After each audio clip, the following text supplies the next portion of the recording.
Hi, I'm Thomas Broadhead. I'm the editor of the Critical Performance Edition of the Ives Fourth Symphony. And in this video, we're going to cap off our discussion of the BU and the fourth movement with an exploration of a method for helping the OU and the BU coordinate throughout using a device that's been built into the score and the parts. Now, there are several variables at play here. The first one is whether or not you're going to attempt to follow Ives's temporal plan of the relationship of the BU to the OU.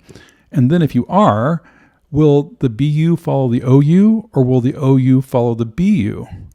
And then will the BU have its own conductor? Now, I think that's about 6 different permutations if my math is right. So there's a lot at play there. And there needs to be a mechanism that ensures that everything does in fact coordinate well, regardless of your approach. Now, a central concern is that the BU is still playing at the end after the OU has dropped out.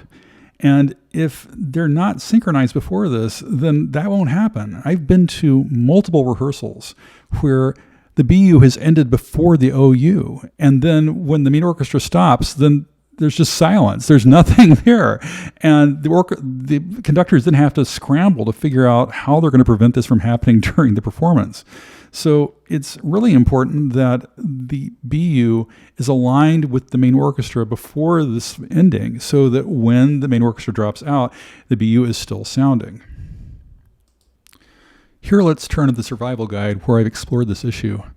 I've identified 5 key structural points where the downbeats of the OU and the BU are the same. In other words, where their bar lines coincide and they share a downbeat together. Now, these are not the only downbeat alignments in the movement. There are more than these 5, but these are the ones that have structural importance. I've marked them specially with corresponding Roman numerals 1, 2, 3, 4, and 5, representing the 5 digits of the hand. 1 signifies 1 finger, 2 signifies 2 fingers, and so on.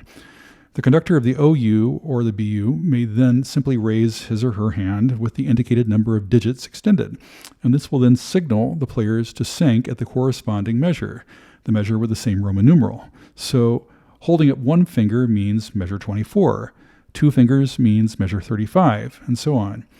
The parts have the same encircled Roman numerals in the same spots as the full score, so the players can ensure they're coordinated. Now, the language that I've used in the survival guide is relative to the conductor of the BU doing this, on the assumption that the BU has a conductor, and that conductor is helping the BU maintain its relationship to the OU. But the BU may not have a dedicated conductor at all, so these numbers may be used by the OU conductor to signal the BU players where they should be.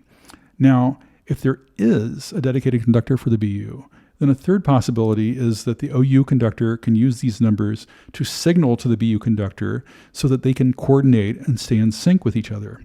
Now, with that established, let's look at the full score to see how it's been set there.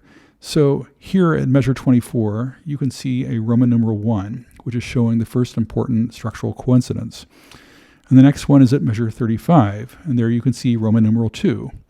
And the next one is at measure 65. And then after that, it's at measure 79.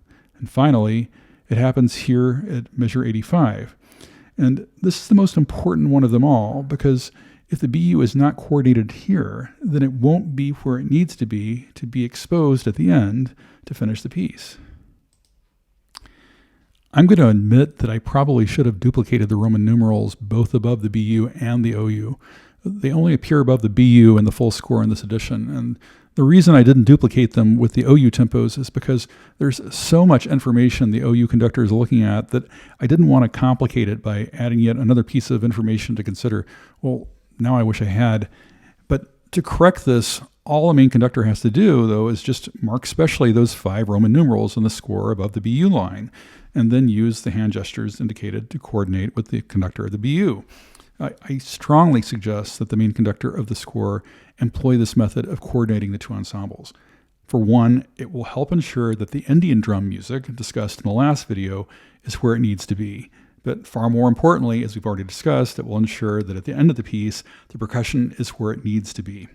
Now, David Zinman and assistant conductor Yi Chen Lin used this method to coordinate the ensembles when they conducted this edition with the Tonhalle Orchestra in Zurich back in 2013, and it worked. So conductors out there, please consider using this method. I can tell you that I've seen it used, and it does in fact work. One more thing, it's helpful to see what the players are looking at so you can understand how the coordination works. So let's look at the players' parts. For the BU, there are 2 parts, with 2 players each sharing a single part.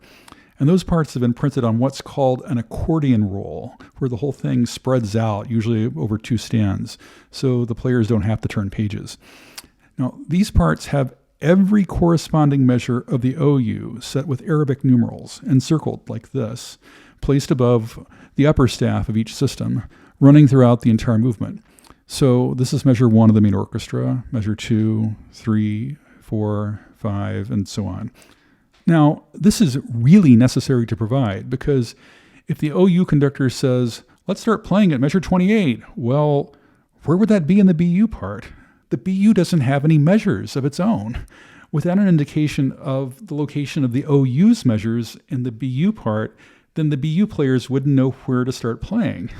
Now, if an OU measure corresponds to the beginning of a BU measure, then that's where the encircled number goes, at the beginning of the measure. Nothing special there. But if the OU measure happens to be in the middle of a BU measure, then that's where it's placed, with an arrow pointing down to the corresponding rhythmic location in the middle of the BU measure where it syncs. So this solves that problem. Okay, as for the Roman numerals, they appear in this part as they do in the full score, in large circles. So if the BU conductor or the OU conductor makes a gesture for Roman numeral 1, for example, then it's right here. If the gesture for Roman numeral 2 is made, it's down here, and so on. So that's how they're set in this part for the BU players. For the sake of completeness, though, here's the other BU part that's provided with the part set. This is one not intended for the players to use. It's really for a conductor of the BU to use if that conductor decides not to use the full score for conducting. Throughout, it has a cue line for the music of the main orchestra reduced to a single staff running above the systems. There you can see the Arabic numerals showing the measure numbers of the main orchestra. And also notice these little dashed bar lines showing where the OU bar lines are in relationship to the BU. So, if a conductor of the BU wants to use this part, it's showing what the BU is doing in relationship to the OU throughout. At first, of course, when everything is fairly coincident between the 2 groups, the cue line may not seem so essential, but as the main orchestra's meters begin changing, it shows exactly the kinds of things to listen for in order to coordinate the BU with the main orchestra. Now, again, the individual BU players would not really be able to read this part and follow the cues while they're playing. And it's really not laid out for them to be able to play because you have to keep turning pages all the time. It's not on an accordion roll. But a conductor of the BU ensemble would be able to use this part as an alternative to using the full score.